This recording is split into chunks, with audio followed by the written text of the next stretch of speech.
हरे कृष्णा। ओम अज्ञानतिमिरन्धस्य ज्ञानाञ्जनशलाकया चक्षुरुन्मिलितं येन तस्मै श्रीगुरवे नमः। गुरवे गौरचन्द्राय राधिकाय तदालये कृष्णाय कृष्णभक्ताय तद्भक्ताय नमो नमः। वाञ्छाकल्पतरुभ्यश्च कृपा सिन्धुभ्यैव च पतितानां पावनेभ्यो वैष्णवेभ्यो नमो नमः। नमो विष्णुपादाय गौरप्रेष्ठाय भूतले श्रीश्रीमद्भक्तिप्रज्ञान केशविति नामने श्रीचैतन्यमनोभीष्टं स्थापितं येन भूतले स्वयं रूप कदा मह्यं ददाति स्वपदान्कितम्। अजानुलम्बितो भुजौ कनकवदातो संकीर्तने कपित्रो कमलायताक्षो विशम्बरो द्विजवरो युगधर्मपालो वन्दे जगत्प्रियकरो करुणावतारो। ठीक है। राधा चिंता निवेशनम यस्य कांति विलोपिता श्री कृष्ण चरणौ वंदे राधा लिंगितं विग्रहम्। वृंदाई तुलसी देवी प्रियाई केशव च कृष्ण भक्ति प्रदे देवी सत्यवते नमो नमः। हरे कृष्णा कृष्ण कृष्ण हरे हरे हरे राम राम राम हरे हरे। जोर से बोलो। हरे कृष्णा कृष्ण कृष्ण हरे हरे हरे राम राम राम हरे हरे। जय श्री परम गुरु जी की जय। श्री श्रीमद् भक्ति प्रज्ञान केशव गोस्वामी महाराज जी की जय। आज एक विशेष तिथि है, इसलिए हम चैतन्य चेतामृत की बस जय जयकार करेंगे और कृष्णदास कविराज गोस्वामी जी को प्रणाम करेंगे। बोलो श्री चैतन्य चेतामृत की जय। कृष्णदास कविराज गोस्वामी जी की जय। आज चैतन्य चेतामृत ना पढ़कर आज की तिथि को हम लोग पालन करके अपने आप को धन्य अति धन्य बनाएंगे और भगवान की गुरु जी की कृपा को हम लोग उपलब्ध करेंगे। आज बड़ी विशेष तिथि परम गुरुदेव श्री श्रीमद् भक्ति प्रज्ञान केशव गोसाई महाराज, आज उनकी आविर्भाव तिथि 1898 1898 में परम गुरु जी का जन्म हुआ। लेकिन इनका जो एक आदर्श और गुरु सेवा करने का जो स्टाइल है वो अपने आप में बड़ा अद्भुत है। बातें तो बहुत सारी हैं, उसकी तो कोई लिमिट ही नहीं है। और गुरु जी ने इतनी मोटी एक पुस्तक परम गुरु जी की जीवनी पर लिखी है। हर एक दृष्टिकोण से उनके वैराग्य को लेकर, उनके विद्वत्ता को, उनके ज्ञान को लेकर, उनकी गुरु सेवा को लेकर, उनके मायावाद के खंडन को लेकर, उनके मायापुर धाम के प्रति निष्ठा को लेकर, हर एक दृष्टिकोण से उनकी दयालुता का परिचय देने के लिए, हर एक दृष्टिकोण से गुरु जी ने परम गुरु जी की, परम गुरु जी का मतलब गुरु जी के गुरुदेव, उनकी जीवनी पर बड़े सुंदर आलोचना की। तो अब हम कहाँ से आरंभ करें और कहाँ अंत करें? एक घंटे में तो ये सब कहना बहुत कठिन है।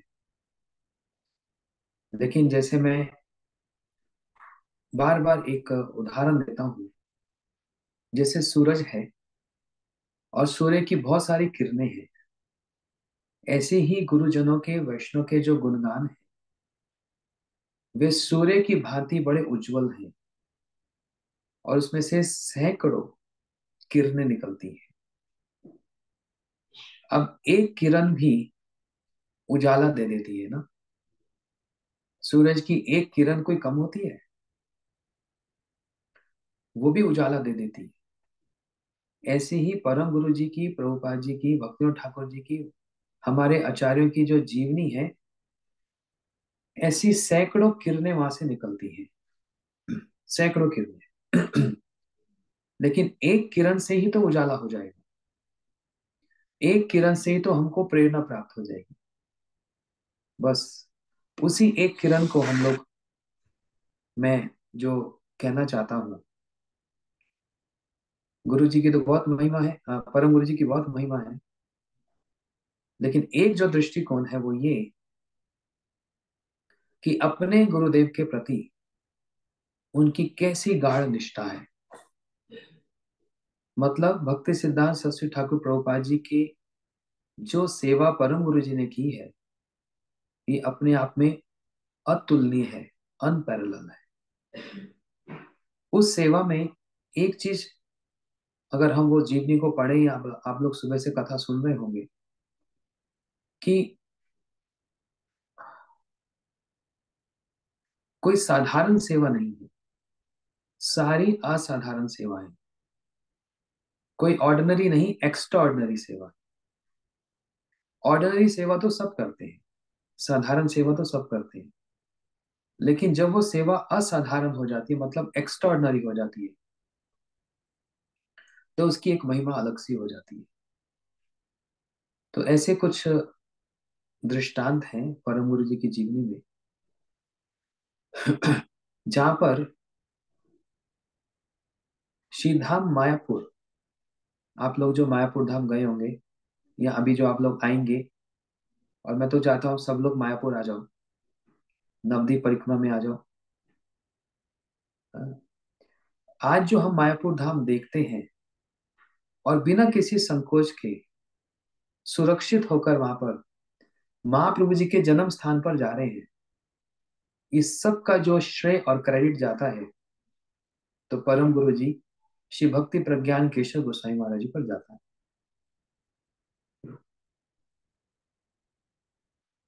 आज मायापुर में सभी गौड़िया मठों का हेडक्वार्टर्स है, लेकिन इस मायापुर धाम की रक्षा करने के लिए और संरक्षण करने के लिए परम गुरु जी ने कितना प्रयास किया। वो सब कार्य किए जो कि साधारण नहीं है। जैसे घोड़े पे चढ़ जाना। परम गुरु जी बहुत बड़े जमींदार घर के पुत्र हैं। उस समय भी अपने घोड़े पे बैठकर पूरे गांव के गांव परम गुरु जी के होते थे, उनके पिताजी के, पूरे गांव के गांव। इतने धन थे, इतने रिच थे परम गुरु। लेकिन जब प्रभुपाद जी के निकट आए, तो कैसे साधारण रूप में जीवन यापन करके उनकी सेवा की। घोड़े पर चढ़ना ये शोभा देता है किसी ब्रह्मचारी को, सन्यासी को? इसका मतलब घोड़े पे कौन चढ़ता है? जो राजा महाराजा होते हैं। परम गुरु जी आप तो अब ब्रह्मचारी हो गए, वैराग्य है आपके पास, वैराग्य को धारण करते हैं, तो आप घोड़े पे क्यों सवार क्यों होते हैं? मायापुर की रक्षा करने के लिए। जो मायापुर धाम श्री चैतन्य महाप्रभु का जन्म स्थान है, वह मायापुर धाम के लिए कितना प्रयास किया गया। श्री भक्तियों ठाकुर जी ने वो एक उजाला को देखा, एक रोशनी को देखा, और आकर लंदन से मैप मंगवाया, है ना। लंदन से मैप मंगवाया और पता लगा कि ये महाप्रभु का जन्म स्थान है। फिर जगन्नाथ दास बाबा जी महाराज इतनी दूर से आए, कहां से? ब्रज से लेकर मायापुर में आए। लगभग 1500 किलोमीटर उनका सेवक उनको सिर पर धारण करके लेकर आए। जगन्नाथ दास बाबा जी महाराज ने स्थापित किया, ये महाप्रभु का जन्म स्थान है। फिर उसके लिए भक्ति सिद्धांत प्रभुपाद जी ने कितना प्रयास किया। वो सब कार्य किए जो कि देखने में लग रहा है विपरीत कार्य है। वो सब कार्य, कौन से विपरीत कार्य? जो उत्तम भागवत होते हैं उनकी सब क्रिया विपरीत दिखती है, लेकिन वो विपरीत होती नहीं है। इस बात को समझना। विपरीत दिखती है लेकिन विपरीत होती नहीं है। यही उनकी एक्स्ट्रा ऑर्डिनरी क्वालिटीज है। मैं कल कथा में कह रहा था, ऑर्डिनरी और एक्स्ट्रा ऑर्डिनरी में क्या डिफरेंस है? साधारण और असाधारण। ऑर्डिनरी और एक्स्ट्राऑर्डिनरी में क्या डिफरेंस है? बस वो जो एक एक्स्ट्रा है, ये डिफरेंस है ना। शिल प्रभुपाद जी ने मायापुर धाम को सारे जगत में प्रकाशित करने के लिए देखो क्या किया। उस समय जो ब्रिटिश का राजा, जो गवर्नर जनरल था, सर जॉन एंडरसन, उसको लाने के लिए, मायापुर में लाने के लिए प्रभुपाद जी ने कितना प्रयास किया। उस समय जब प्रभुपाद जी के पास पैसा भी नहीं होता था, अभी गौड़िया मठ में इतना धन नहीं होता था, लेकिन उसको जैसे तैसे यहाँ पर लाना है। लोगों ने कहा प्रभुपाद जी वो तो लंच करेगा। प्रभुपाद जी ने बोला हम अच्छे से अच्छा खिलाएंगे इनको, लेकिन लेकर आओ। लेकिन वो तो मीट खाता है। प्रभुपाद जी ने बोला कोई बात नहीं, तब भी लेकर आओ। जब पैसा भी नहीं है, वो मीट भी खाता है और वो भक्त भी नहीं है, उसको लाने के लिए इतना यत्न, इतना प्रयास क्यों कर रहे हैं प्रभुपाद जी? क्योंकि बड़ा फेमस है, ब्रिटेन का है, भारत पर इस समय शासन कर रहा है, रूल कर रहा है। ये एक बार यदि मायापुर धाम में आ गया, एक बार भी, तो चारों तरफ बीबीसी में ये न्यूज आ जाएगी कि governor general of Britain visited the birth place of Shri Chaitanya Mahaprabhu. ये न्यूज जब आएगी तो पूरे वर्ल्ड में जाएगी न्यूज, और पूरे वर्ल्ड में न्यूज जाने से क्या होगा? सबको पता लग जाएगा कि कोई महाप्रभु भी है, और उनका जन्म स्थान कहाँ है? मायापुर में, जहां पर ये व्यक्ति गए हैं। इसके लिए प्रभुपाद जी ने सबके कपड़े भी बदलवा दिए। परम गुरु जी, आप देखो वो एक फोटो है एक, जहां पर प्रभुपाद जी वेलकम कर रहे हैं उस राजा का। परम गुरु जी क्या पहने हुए हैं? सूट पहने हुए हैं, शूज पहने हुए हैं, जूते जैसे ही होते हैं। और परम गुरु जी नहीं, और भी जितने प्रभुपाद जी के भक्त हैं, प्रभुपाद जी ने सबको सूटेड बूटेड कर दिया। ये कोई साधारण क्रिया है? ऐसा कोई ब्रह्मचारी सन्यासी कर सकता है? ये बोलते हैं असाधारण क्रिया। उद्देश्य क्या है, इंटेंट क्या है? महाप्रभु जी के जन्म स्थान को पूरे वर्ल्ड में प्रकाशित करना। जब प्रभुपाद जी इतने गंभीरता से इस सेवा को ले रहे हैं, तो परम गुरु जी, जो प्रभुपाद जी के इतने अंतरंग हैं, उन्होंने क्यों नहीं इस सेवा को करेंगे? लेकिन उस समय कुछ मुसलमान लोगों ने मायापुर को हड़पने का प्रयास किया, और उसका नाम भी बदल दिया, मियापुर कर दिया। लेकिन परम गुरु जी घोड़े पे सवार होकर पूरे मायापुर का चक्कर लगाते, दिखलाते कि हम कोई साधारण लोग नहीं है, हम भी जमींदार हैं। एकदम जैसे क्षत्रिय की भांति, अपना बल, अपना पराक्रम दिखलाकर। क्योंकि उद्देश्य क्या है? अपना पराक्रम दिखलाना नहीं, उद्देश्य है मायापुर को रक्षा करना। और विपरीत कार्य क्या? यदि आप मायापुर जाएंगे तो आपको गंगा जी को पार करना होता है, नौका में चढ़कर, बोलते हैं बोट राइड। मायापुर से लेके नवद्वीप तक कितना पैसा लगता है? अगर आज भी आप जाएंगे तो 5 रुपया लगता है, 5 रुपया ज्यादा से ज्यादा। लेकिन उस समय एक आना मतलब 1 सेंट, ये लगता था। लेकिन परम गुरु जी नौका वालों को 10 गुना ज्यादा पैसा देते थे। जहां पर 1 रुपया नहीं, 10 रुपया दिया जाए। वो उस समय की बात, जब मठ में पैसा नहीं होता था, तो लोगों ने आकर प्रभुपाद जी को शिकायत की कि विनोद बिहारी ब्रह्मचारी मठ का पैसा नष्ट कर रहा है।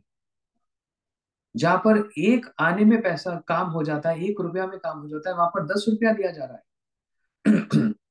प्रभुपाद जी सुनकर बस मुस्कुराते थे, क्योंकि वो जानते थे कि विनोद बिहारी ब्रह्मचारी कभी भी मेरे विरुद्ध कार्य नहीं करेगा। इतना कॉन्फिडेंस है। ये जो भी एक्टिविटी, जो भी क्रिया करेगा, इसके पीछे मेरी सेवा है, मेरी सेवा है। ये प्रभुपाद जी का कहना था। तो परम गुरु जी फिर ऐसा विपरीत कार्य क्यों करते? उनकी देखो बहुत सारी लीला में देखा जाएगा, उनकी एक्टिविटीज में सब ऑपोजिट है, विपरीत है। तो क्यों ऐसा करते थे? अपना बल दिखलाने के लिए। जब परम गुरु जी नौका चढ़ने के लिए घाट पर आते थे, तो सारे नौका वाले, हाँ, बाबूजी बाबूजी हमारी नौका में आओ, हमारी नौका में आओ। तो धन के बल से और अपने शरीर के बल से, हाँ, शासन किया, राज्य किया। किस पर? उन लोगों पर जो मायापुर को हड़पना चाहते थे। ऐसे प्रयास करके परम गुरु जी ने मायापुर धाम की रक्षा की। ये साक्षात श्री चैतन्य महाप्रभु की सेवा है। ये साक्षात भक्तियों ठाकुर जी की सेवा है। ये साक्षात भक्ति सिद्धांत सरस्वती ठाकुर प्रभुपाद जी की सेवा है। ये मायापुर धाम, जहां पर आज हम लोग बिना किसी भय के परिक्रमा करते हैं, और सारे गौड़िया मठ वहां पर है, महाप्रभु का जन्म स्थान वहां पर है। इस सब का क्रेडिट किसको जाता है? इस सब का श्रेय परम गुरु जी को जाता है, जिन्होंने अकेले ही इतना साहस करके, इतना परिश्रम करके उन्होंने मायापुर धाम की रक्षा की। है ना कितनी अपूर्व सेवा? ये कोई साधारण व्यक्ति कर सकता है? नहीं, ये अपूर्व सेवा है। यदि ये कहा जाए परम गुरु जी ने पैसा नष्ट किया और प्रभुपाद जी का पैसा नष्ट कर रहे हैं, तो दूसरी ओर परम गुरु जी का वैराग्य भी देखो फिर कैसा है। कैसा वैराग्य है कि खाने के लिए भी मठ में पैसा नहीं होता था। एक पत्ता खरीदने के लिए भी पैसा नहीं है। पत्ता समझते हैं? लीफ प्लेट, जो पत्तल होता है, कितना सस्ता होता है। कोई बहुत महंगा होता है, लेकिन वो भी खरीदने का पैसा नहीं था। तो कहीं से भिक्षा करके चावल ले आते, और कहीं इस पौधों को ऐसे काट कर उसको साग बना लेते, और जमीन को खोद कर उसमें खड्डा करके उसमें चावल और साग डालकर ऐसे खाते। ये कोई ऑर्डिनरी एक्टिविटी है? ये कोई साधारण क्रिया है? जमीन के अंदर खड्डा करके उसके अंदर चावल और साग कुछ भी हो, बस ऐसे खा लेते थे और उसको फिर भर देते थे बस। जब प्रभुपाद जी आए, तो उनको पता लगा कि विनोद बिहारी ब्रह्मचारी सारे ब्रह्मचारियों को लेकर ऐसे खा रहे हैं। तो बुलाया उनको, प्रभुपाद जी ने विनोद बिहारी ब्रह्मचारी को बुलाया। मैं क्या सुन रहा हूं, तुम लोगों के पास खाने का पैसा नहीं है, तो मेरे को बताया क्यों नहीं? मैं व्यवस्था करूंगा। लेकिन परम गुरु जी कभी कोई भी शिकायत अपने गुरु महाराज जी को नहीं करना चाहते, कोई अभाव उनको नहीं दिखलाना चाहते।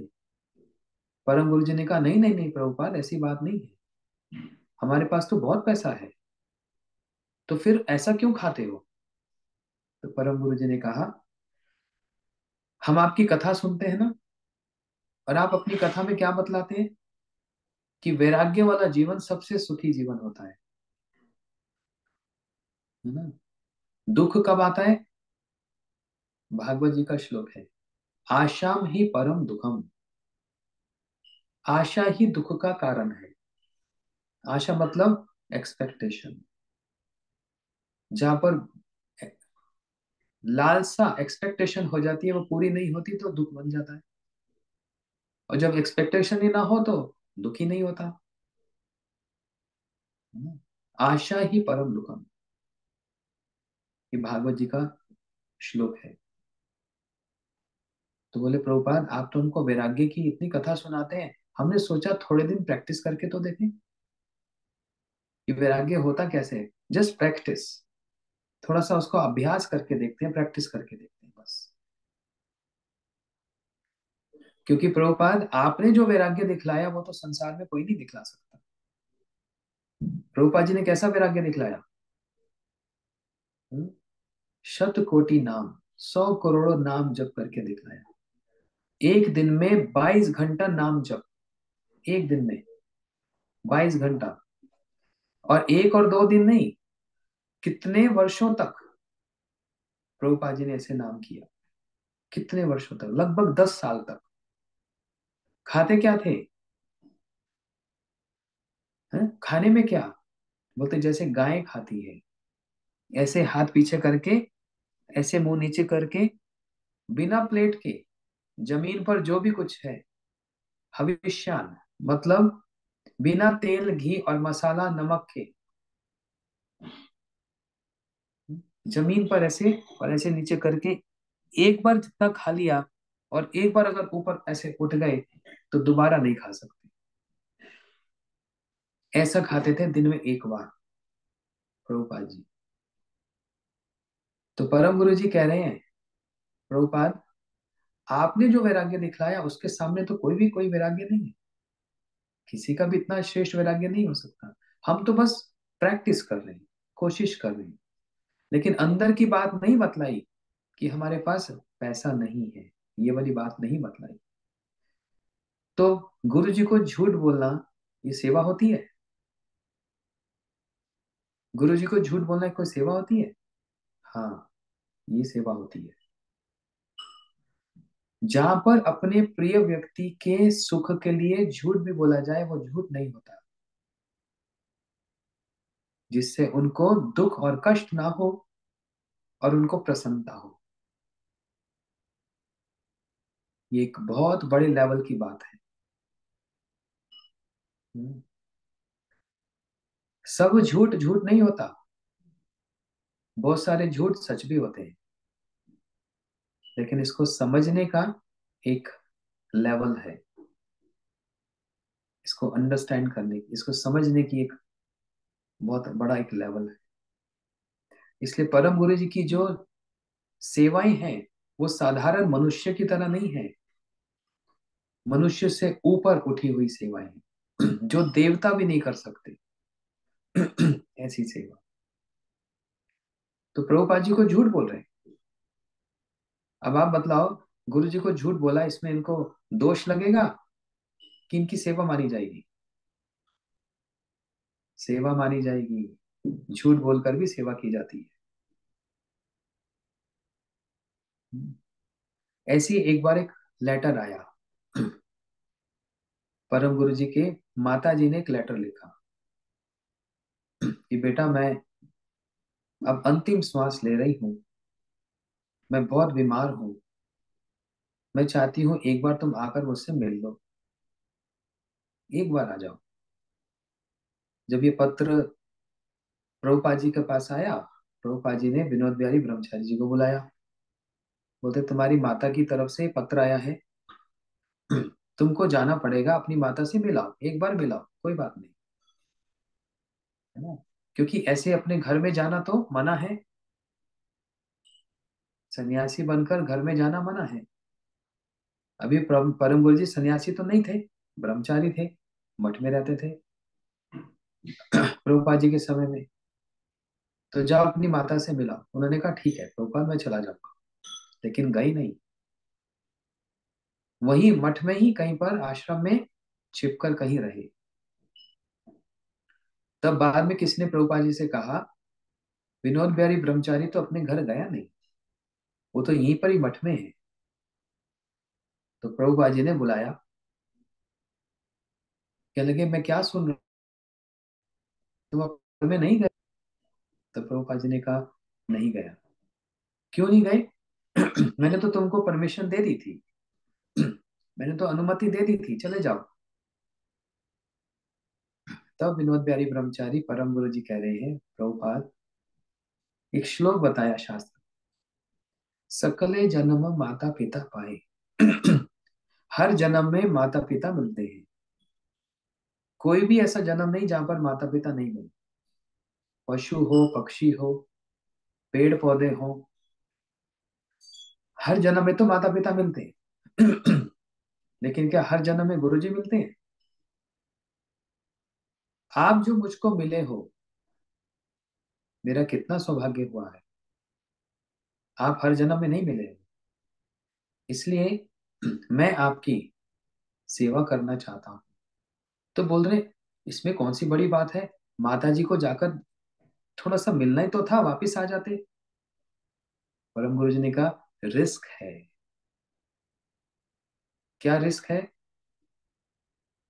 अपनी माता की आंखों में आंसू देखकर कि वो मेरे लिए इतना रो रही है, अगर मेरा मन बदल गया तो, मेरा हृदय पिघल गया तो, और फिर मैंने यही विचार कर लिया कि मैं माता के साथ ही रहूंगा, तो आपकी सेवा से मैं वंचित हो जाऊंगा। और मैं आपकी सेवा मेरे लिए मेरे प्राण से भी बढ़कर है। मैं अपने प्राण पर खेलकर भी आपकी सेवा करूंगा, लेकिन आपके चरणों को छोड़कर नहीं जाऊंगा। कैसी एक्टिविटी है ये? कोई साधारण है क्रिया इनकी? असाधारण है, एक्स्ट्राऑर्डिनरी। इसलिए प्रभुपाद जी परम गुरु जी पर कभी किसी प्रकार का कोई संशय नहीं करते थे, क्योंकि इनको पूरा कॉन्फिडेंस है कि ये जो भी कुछ करता है उसमें मेरी सेवा है। और इन्होंने एक ऐसी सेवा की जिसमें पूरा गौड़िया मठ और पूरा गौड़िया इतिहास इनको सब समय स्मरण करता है। क्या सेवा की? अपने गुरु जी की प्राणों को रक्षा करने की सेवा की। प्रभुपाद जी ने जब प्रचार करते थे तो बहुत सारे लोग प्रभुपाद जी के अगेंस्ट हो गए। बहुत सारे लोग प्रभुपाद जी के अगेंस्ट हो गए थे, क्योंकि उनकी दुकान चलनी बंद हो गई थी। प्रभुपाद जी बोलते थे जो ब्राह्मण है उसका पुत्र भी ब्राह्मण ही होगा, ऐसा हो सकता है? अरे एक एडवोकेट का बेटा एडवोकेट ही होगा, ऐसा जरूरी है क्या? उसके अंदर अगर गुण होंगे तभी ब्राह्मण होगा, नहीं तो ऐसे नहीं। ऐसे प्रभुपाद जी बहुत सी कथा सुनाते थे, जिसको देखकर जो ब्राह्मण ये सब लोग प्रभुपाद जी के विरोधी हो गए। और उन्होंने विचार किया इनको मार देना चाहिए। इनको समाप्त कर देना चाहिए। तो एक बार नवद्वीप परिक्रमा के समय में जब प्रभुपाद जी परिक्रमा कर रहे थे, कथा बोल रहे थे, तो ये सब लोग उनके विरोधी हो गए। हाथ में कांच की बोतल और पत्थर ईंट लेकर प्रभुपाद जी पर फेंकने लगे, इस उद्देश्य से आज इनको मार देंगे। और उस समय परम गुरु जी ने क्या किया? प्रभुपाद जी को पकड़कर एक भीतर एक कमरे में ले गए। भीतर कमरे में ले गए और प्रभुपाद जी के सन्यास वस्त्र उतारकर स्वयं पहन लिए। प्रभुपाद जी बिगड़ गए, ये क्या करते हो, ये क्या करता है, हमारे कपड़े पहन लेते हो। लेकिन परम गुरु जी कुछ नहीं बोले, चुपचाप प्रभुपाद जी के वस्त्र धारण करके दंड लेकर बाहर आ गए। और सब लोग सोचने लगे यही प्रभुपाद है, क्योंकि यदि आप फिगर देखो, प्रभुपाद जी की और परम गुरु जी की दोनों एक जैसे लगते हैं। वैसी ही हाइट है, वैसा ही उनका रूप है ना, उनका चेहरा भी ऐसा है, एक जैसा लगते हैं। तो परम गुरु जी वो डंडा लेकर सबके साथ उन्होंने लड़ाई की। अपने गुरु जी प्रभुपाद जी की प्राणों की रक्षा करने के लिए उनकी आज्ञा का भी उल्लंघन किया। ये मैं कहना चाह रहा था यहाँ पर। आज्ञा का, गुरु जी की आज्ञा का उल्लंघन करना ये अपराध नहीं है। लेकिन यदि आज्ञा का उल्लंघन गुरु जी की सेवा करने के लिए किया जाता है तो अपराध नहीं होता। यहाँ पर परम गुरु जी की क्रिया क्या कह रही है? मेरे को प्रभुपाद जी की प्राणों की रक्षा करनी है। और उसके लिए बाहर आकर सबसे अब झगड़ा कर रहे हैं, सबको मार मार के भगा रहे हैं। एकदम ऐसे स्वभाव है ना, एकदम घोड़े पे बैठना, जमींदार है जैसे। हम्म, ये किसी का फोन बहुत हिल रहा है, आप ऐसे क्यों हिला रहे हो बहुत ज्यादा? सब लोग देख रहे हैं ना, आपका फोन इतना हिल रहा है तो मुझे भी ऐसा लग रहा है, मेरे को चक्कर आ रहा है जैसे। उसको फोन को एक जगह रखो और कथा सुनो ध्यान से। मुझे ऐसा लगा मेरे को चक्कर आ रहा है वहां, लेकिन बाद में देखा तो फोन घूम घूम रहा है किसी का। एकदम उसको ठीका रखो सामने और कथा सुनो ध्यान से।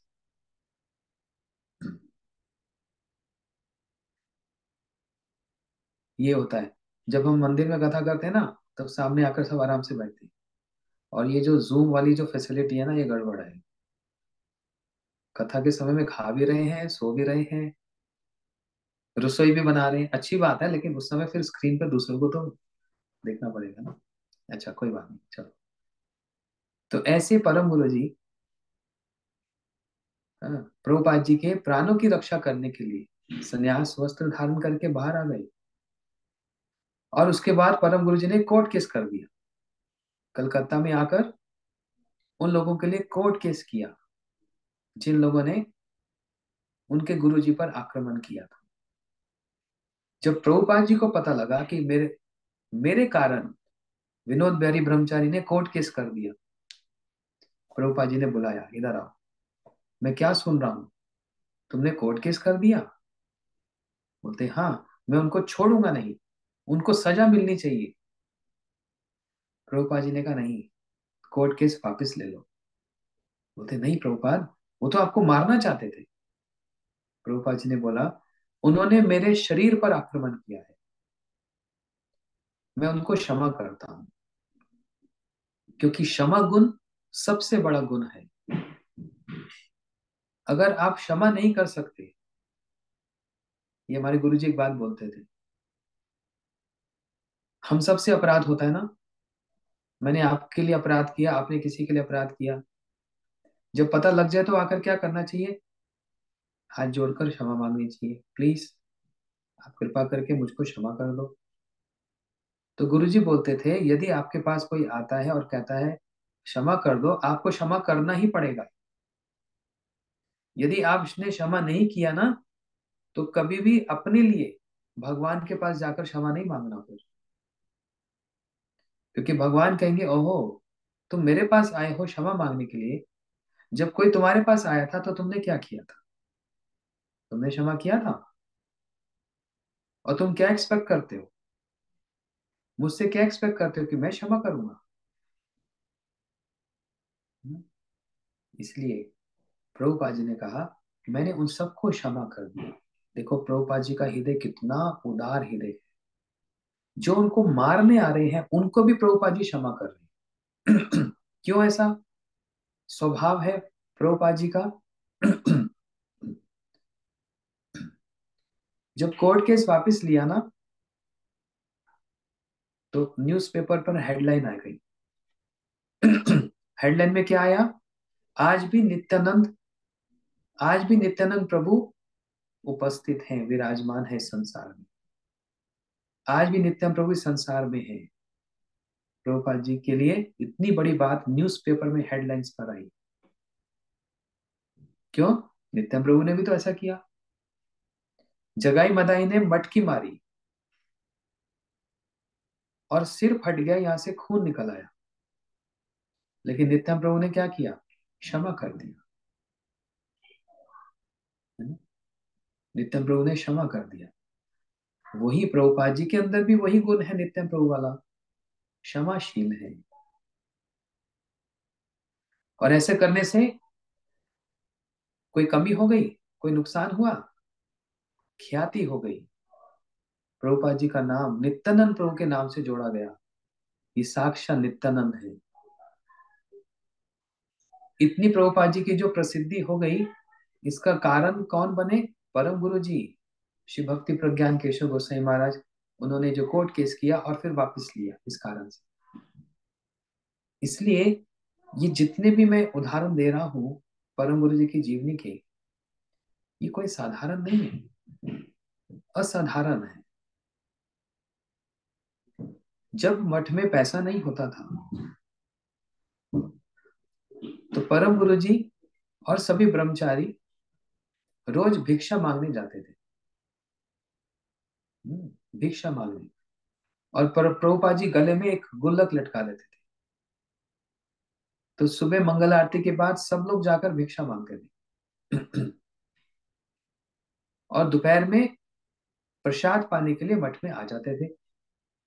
लेकिन परम गुरु जी सुबह जब भिक्षा के लिए जाते थे तो लौट कर आते नहीं थे, शाम को आते थे। तो दोपहर का प्रसाद नहीं पाते थे, बोलते नहीं पाते थे। क्यों? क्योंकि जहां भिक्षा मांगने गए, किसी पार्क में, किसी मार्केट में, वहां से मठ में आने के लिए फिर बस में आना पड़ेगा। और बस में टिकट लगेगी, पैसा लगेगा ना। उस पैसे को बचाने के लिए परम गुरुजी भूखा रहते थे। एक एक पैसा, एक एक आना बचाने के लिए बस थोड़ा सा पानी पी लेते थे और भूखा रहते थे, शाम को जाके खा लूंगा। बाकी सब लोग आते थे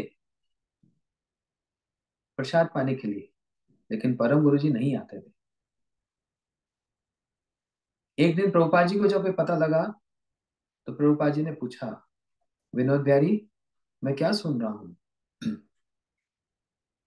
प्रसाद नहीं पाते हो दोपहर में? नहीं नहीं प्रभुपाद, मैं पाता हूँ। झूठ मत बोलो। नहीं नहीं प्रभुपाद, आपको शायद किसी ने गलत बताया। मैं तो रोज आके प्रसाद पाता हूँ। झूठ बोल दिया ना गुरु जी को। ये झूठ सच में झूठ है ना, प्रसन्नता क्या विषय है। जहां पर प्रभुपाद जी के लिए पैसा बचाया जा रहा है, मठ के लिए पैसा बचाया जा रहा है, ये झूठ नहीं है। इसलिए हर झूठ झूठ नहीं होता, उसका लेवल देखना पड़ता है, उसके पीछे डिटेल्स देखनी पड़ती है। तो एक दिन प्रभुपाद जी गाड़ी में जा रहे थे, ड्राइवर गाड़ी चला रहा था, गुरुजी प्रभुपाद जी पीछे बैठे थे। तो एक जगह गाड़ी रोककर वो जो गाड़ी चला रहा था शिष्य, उन्होंने कहा, देखो देखो प्रभुपाद, वो विनोद बिहारी ब्रह्मचारी कैसे पार्क में बैठे हैं। इतनी गर्मी, जून महीने में इतनी गर्मी होती है कलकत्ता में 47 डिग्रीज। और परम गुरु जी एक वृक्ष के नीचे उस गुल्लक को अपनी सिर के नीचे से रखकर बस लेटे वहां पर रेस्ट कर रहे, विश्राम कर रहे। देखकर प्रभुपाद जी की आंखों में आंसू आ गया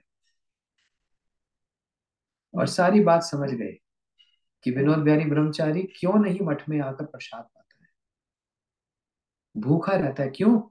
क्योंकि बस बस में आने जाने का पैसा भी बचाना है, इतना इतना पैसा बचाना है। ऐसे कर कर इन्होंने प्रभुपाद जी की सेवा की। ये अभी एक विषय है कि इनकी डेडिकेशन प्रभुपाद जी के लिए कैसी थी, इनका वैराग्य कैसा था, इनकी सेवा कैसी थी। ये तो अभी एक सब्जेक्ट है। लेकिन प्रभु परम गुरु जी का जो विचार है महाप्रभु को लेकर, राधा कृष्ण को लेकर, ये तो एक और ही एक अलग किरण है। उसके लिए तो और 2 घंटा चाहिए। एक बार असम में बाढ़ आ गई, फ्लड हुआ, सारे लोग बेघर हो गए, होमलेस। अपने अपने घर से बेचारों के पास, गांव के पास जो भी कुछ था, ऐसे सिर पर लाद कर ऐसे पानी में खड़े, इतने इतने पानी में खड़े, खाने को भी नहीं मिल रहा।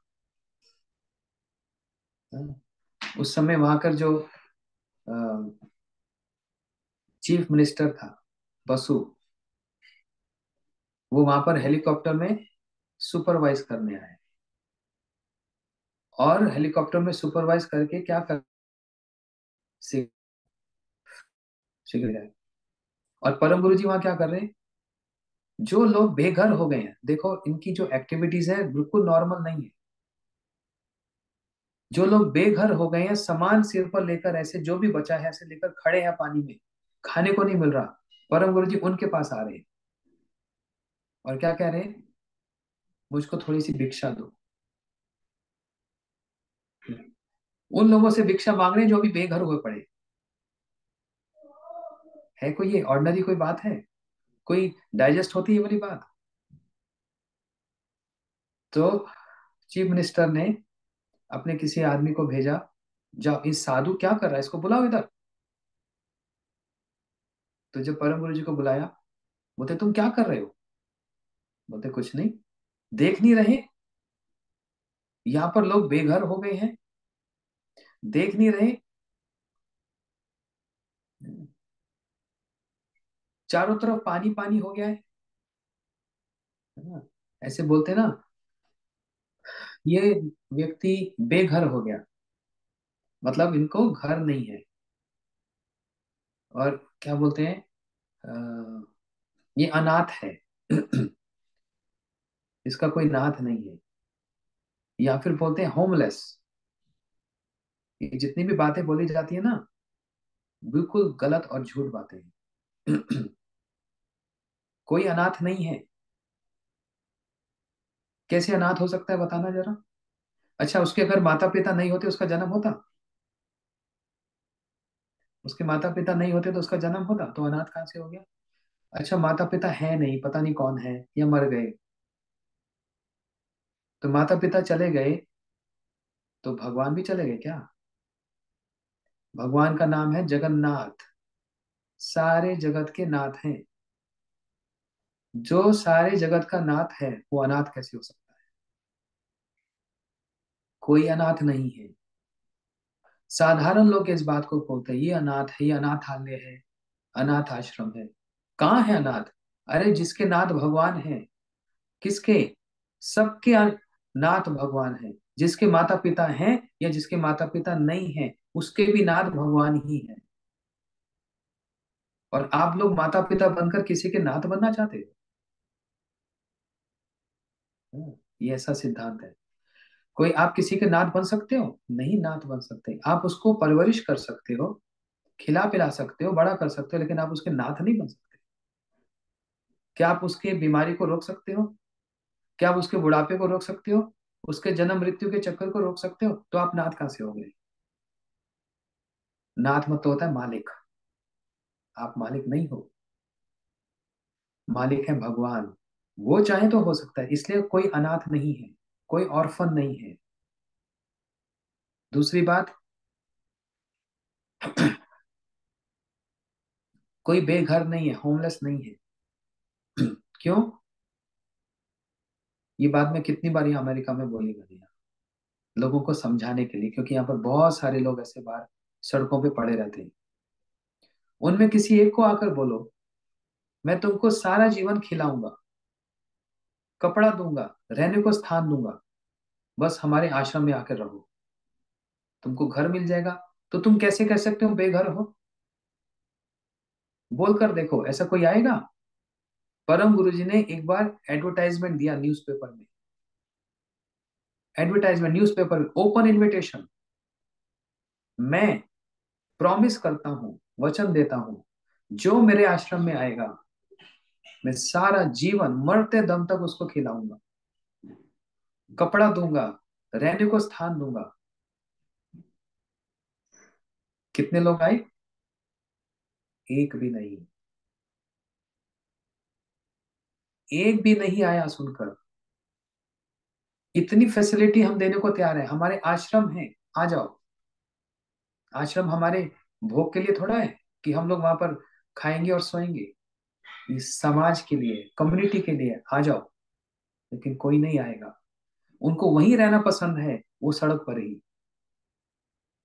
उसको आश्रम में रहना पसंद नहीं है। क्यों? भगवान की सेवा नहीं करना चाहता।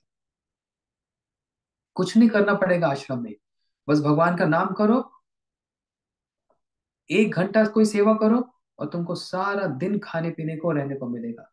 एडवर्टाइज करके देखो कितने लोग आएंगे, देखना। नहीं आएंगे। वो वहीं पर ही मरना पसंद करेंगे, सड़क पर ही। इसलिए वो होमलेस नहीं है। वो होमलेस नहीं है। हम लोग अपने घर में रहते हैं, लेकिन हम लोग होमलेस हैं। हम लोग बेघर हैं। आप कहेंगे ये कैसी उल्टी बात है?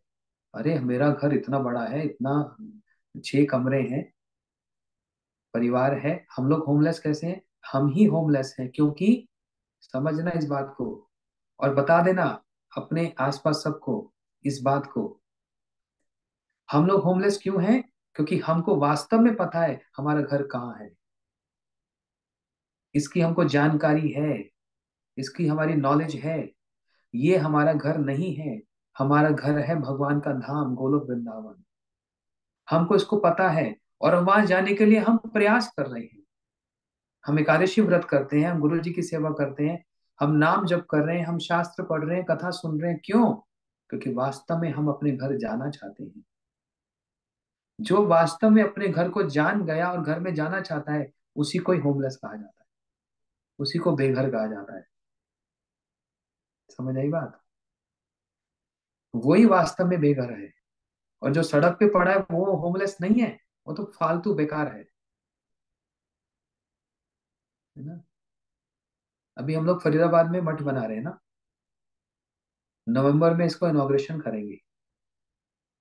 आपको अगर कोई सड़क पर मिले, कोई बच्चा, उसको बोलो बेटा सारा जीवन हम तुमको खिलाएंगे पिलाएंगे घर में रखेंगे, तो तुम मठ में आ जाओ, फरीदाबाद राधा माधव गौड़िया मठ में आ जाओ। और सच में जो भी आएगा उसको हम रखेंगे सारा जीवन। 20 30 40 जितने आ जाएंगे आने दो। कोशिश करके देखो, ट्राई करो कितने आएंगे।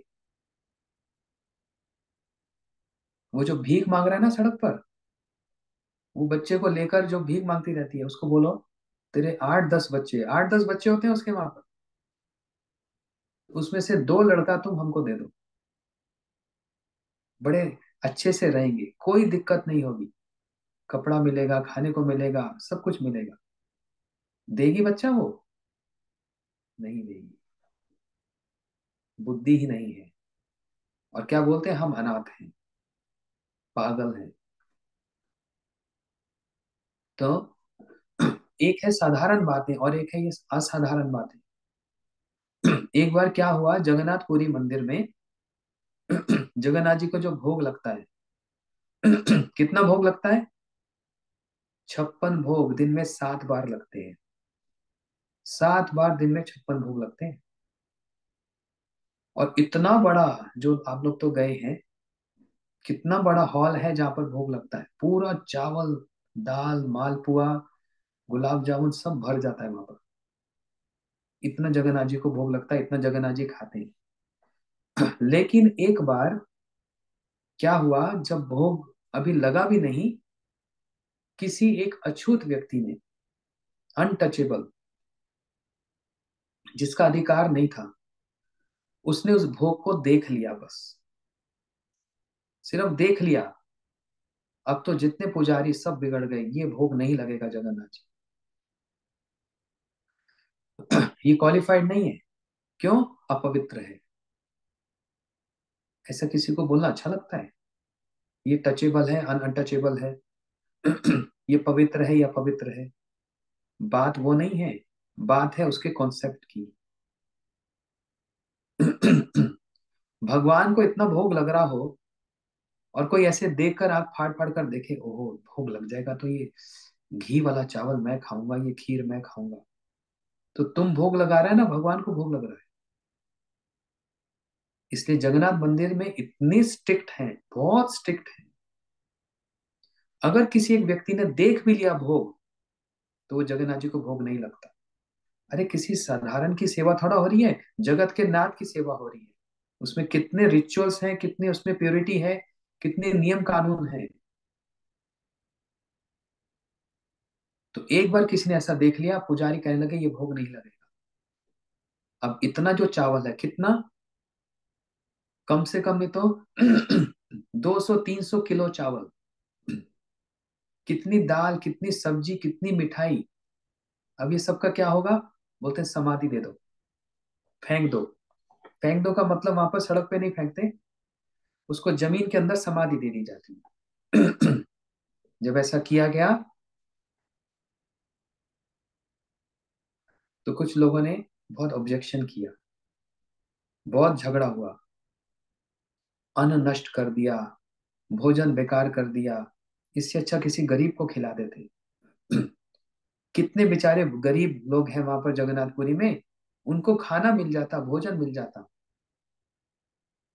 लेकिन आप लोग गरीब को नहीं देखते, आप लोग मनुष्य को नहीं देखते, आप बस भगवान की सेवा करते हैं, है ना। ये जितनी भी बातें हैं ना, ये साधारण लेवल की बातें हैं, मनुष्य लेवल की बातें। गरीब को खिला देते, इतना अन्न बेकार कर दिया, इतनी मिठाइयां बेकार कर दी, ये एक साधारण लेवल की बात है। लेकिन इससे ऊपर एक लेवल है। जब इतना सब आंदोलन हो रहा था, लड़ाई झगड़ा हो रहा था, तो परम गुरुजी ने एक आर्टिकल लिखा। परम गुरुजी ने एक आर्टिकल लिखा। उस आर्टिकल में लिखा क्या? जगन्नाथ जी का जो प्रसाद, जो भोग नहीं लगा, उसको यदि कोई भी व्यक्ति खाएगा, उसको दोष लगेगा। उसके लिए अन्न नहीं है, उसके लिए ये पॉइजन है, विष है। क्योंकि ये बना था जगन्नाथ जी के लिए। उनको किसी कारण से भोग नहीं लगा, तो वो अन्न फिर किसी और का भी नहीं होगा। वो अन्न को समाधि ही देनी पड़ेगी। अगर कोई उसको खाएगा, तो वो उसके लिए वो अन्न नहीं, वो दोष होगा, और वो विष होगा, पॉइजन होगा। क्योंकि ये भगवान के उद्देश्य से बना है। अब ये वाली बात ना, बहुत लोगों को डाइजेस्ट नहीं होती। अरे 200 किलो चावल बेकार कर दिया, गरीब को खिला देते। एक लेवल तक बात तो ठीक लग रही है, गरीब को खिला देते, लेकिन उस गरीब के लिए नुकसान हो जाता, उसके लिए पॉइजन है ये। क्योंकि ये भगवान का प्रसाद है। मतलब भगवान का प्रसाद नहीं, ये अभी भोग भी नहीं लगा है। हाँ, अगर प्रसाद को बांट दिया जाए, तब उसमें दोष नहीं है। लेकिन भोग नहीं लगा है, इसलिए वो दोष हो जाएगा। इतनी डिटेल्स हैं। जब परम गुरु जी ने लिखा, तो मामला बहुत शांत हो गया, और जगन्नाथ मंदिर के लोगों ने परम गुरु जी की बहुत प्रशंसा की, बहुत प्रशंसा की, है ना। सॉरी, ऐसे ही बहुत सारे परम गुरु जी की लीलाएं हैं, कितनी कहें, तो समय भी हो चला। अच्छा, एक बात और बोल देता हूँ, अभी 6 मिनट रह गया। एक बार एकादशी का दिन, परम गुरु जी मथुरा में, जो भी मथुरा में मठ है, वहां पर उस समय भी पैसा नहीं होता था। बड़ा, हाँ, अभाव होता था पैसे का। रोज बाहर जाकर जो भिक्षा मिलती थी, वो खाकर जीवन निर्वाह होता था। आज भी ऐसे ब्रज में होता है। अब कम होता है, लेकिन हमने भी देखा, हमने भी करके देखा था। ब्रज में जिसके घर में जाओ और बोलो माता जी राधे राधे, तो वो कुछ ना कुछ भिक्षा जरूर दे देती, रोटी सब्जी दे देती। हमने एक बार भिक्षा की, 2 रोटी मिल गई और सब्जी मिल गई। हाँ, माधुकरी, इसको बोलते हैं माधुकरी करना। जब माधुकरी की भिक्षा की, तो इतनी भूख लग रही थी, क्या खाएं कुछ पता नहीं। रोटी और सब्जी ली ना, और जैसे जैसे मुंह में डाला, धुआं निकल गया कान से। समझते हैं, धुआं निकल गया कान से।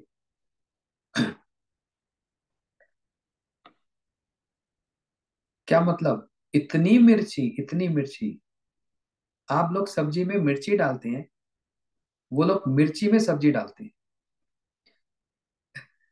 समझ रहे हैं? आप लोग कुछ सब्जी बनाते हैं तो उसमें मिर्च डालते हैं ना, एक छोटी सी, 1 चम्मच। लेकिन वो लोग क्या करते हैं, लाल मिर्ची के अंदर सब्जी डालते हैं। हालत खराब हो गई खाकर। तो खाकर ही भला किया। सब्जी को हाथ नहीं लगा सकते।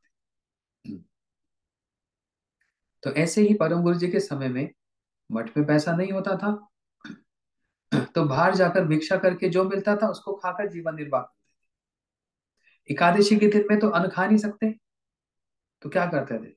हम भी ऐसे करते थे, एकादशी के दिन में कुछ खाने को नहीं है, कुछ खाने को नहीं, तो उपवास करो। तो परम गुरु जी भी और सारे ब्रह्मचारी, पैसा कहाँ से आएगा? और एकादशी को खर्चा तो ज्यादा होता है।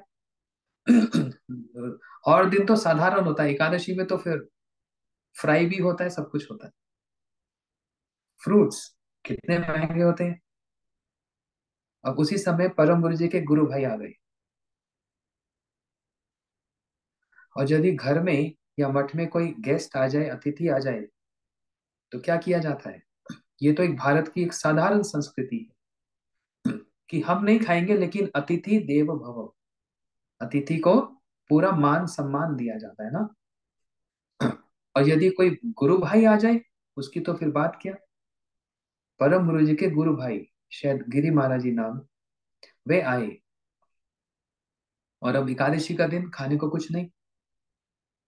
अब कितना अच्छा नहीं लगता। गुरु भाई को एकादशी के दिन में उपवास कराएं, हम उपवास करेंगे, लेकिन उनको थोड़ा उपवास करवाएंगे। परम गुरु जी बड़े विचलित हो गए, बड़ी चिंता में पड़ गए। हाय, मैं क्या करूं। हाथ में माला लेकर जप कर रहे हैं, हरे कृष्णा भगवान से प्रार्थना कर रहे हैं। ये अब क्या करूं। उसी समय एक पक्षी उसकी चोंच से एक पोटली, एक कपड़ा का पोटली होती है ना, वो नीचे गिर गई परम गुरु जी के सामने आकर। और परम गुरु जी ने उसको खोला तो उसके अंदर पैसा था, कॉइन्स। इतना था कि 7-10 दिन खा सकते हैं। उसी समय जब इतना मन बेचैन हो रहा है कि अपने गुरु भाई को मैं कैसे खिलाऊं, हमारे पास कुछ भी नहीं है खिलाने के लिए, उसी समय एक चिड़िया आकर एक पोटली को फेंक दिया, और उसमें से इतने सारे पैसा निकला। किसका था क्या आप जानते? और उसी पैसा से फिर परम गुरु जी ने अपने भक्तों को भेजा, जाओ अच्छे से अच्छा खरीद के लाओ और महाराज जी की सेवा करो, गुरु भाई की सेवा करो, अच्छे से अच्छा खरीद के लाओ। और ये सब कुछ बनाकर फिर अपने गुरु भाई को एकादशी के दिन में प्रसाद खिलाया। और तब परम गुरु जी मन ही मन में खेद करने लगे, दुख प्रकट करने लगे। हाय, मैंने भगवान को कष्ट दिया। क्योंकि भगवत गीता में भगवान ने संकल्प दिया, अनन्यश्चिंतमाम चे जना पर्युपासते तेषम नित्य भुक्तानाम योग क्षेम वहाम्यहम्। जो मेरा अनन्य भक्ति करता है, उसके जितना भी अभाव है, उस सारे अभाव को मैं दूर करता हूँ। जब परम गुरु जी ने मन में इच्छा की, अपने लिए नहीं की, अपने गुरु भाई के लिए, एक वैष्णव के लिए इच्छा की, तो भगवान ने कैसी व्यवस्था कर दी, है ना। भगवान ने इतनी सुंदर व्यवस्था कर दी, उनको प्रसाद सेवा करके उस संकट से उनकी रक्षा की।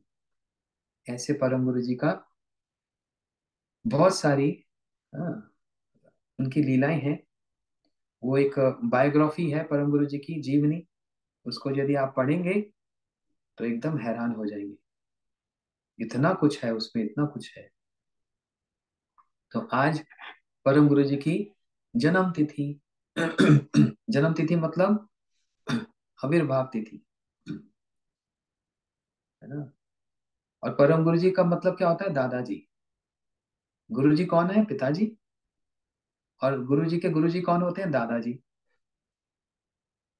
ग्रैंड फादर बोलते हैं ना। तो दादा का प्रेम ना बच्चे पे ज्यादा होता है। पिता भी यदि मारने लगता है ना, तो दादाजी आ जाते हैं, नहीं नहीं मत मारो मत मारो। तो आज के दिन हमारे लिए बहुत अच्छा है, क्योंकि परम गुरु जी हमारे, परम गुरु जी मतलब दादाजी हैं, दादा गुरु। तो आज वो, हाँ, हम पे बड़ी कृपा करेंगे, हमको बड़ा स्नेह देंगे, और अपने बेटा को आदेश करेंगे। परम गुरु जी के बेटा कौन है? हमारे गुरुदेव। कि इन बच्चों की अच्छे से देख रेख करो, इनके दोषों को क्षमा कर दो, और इनको भक्ति में आगे बढ़ाओ।